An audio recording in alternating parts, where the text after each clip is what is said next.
You know when you wake up the day after a crash out and you have to deal with the consequences of your own actions? Yeah. Hi, I'm Emily, and last year my husband and I broke up after 10 years of streaming together on Twitch. And I decided that I hated the layout of our old studio and that what I was going to do was work on changing it. Now that's all well and good. The issue is I started doing this late on Friday, and so I woke up on Saturday to deal with the mess I'd made. Now, even though there was a lot of work ahead, I will say I was pretty excited with how it was looking already. Anyway, to try and keep myself on track, I wrote down all the jobs that I had to do today to make sure the stream was actually functional so that I could pick one up as I finished it, knock it off the board, and I will say it really helped me be more organized. Now, I started with the biggest and nastiest job, which was sanding and painting all the filler that I haphazardly slapped on the walls yesterday. Shout out to the electric sander Hoover mask combo because it worked really well and we do respect our lungs in this house. Honestly, I can't believe how well this wall came up in the end, and I do think the landlord should hire me because I won't even paint over the light switches or the door hinges.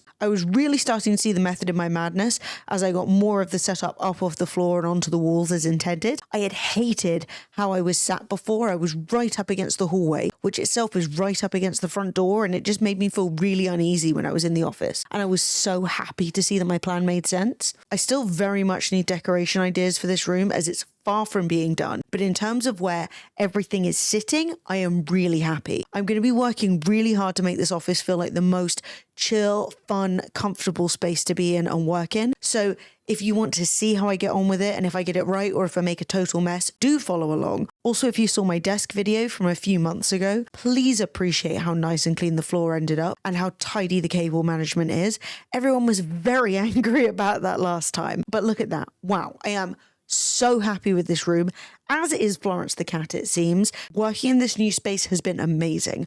I am so happy, and I will see you in the next one.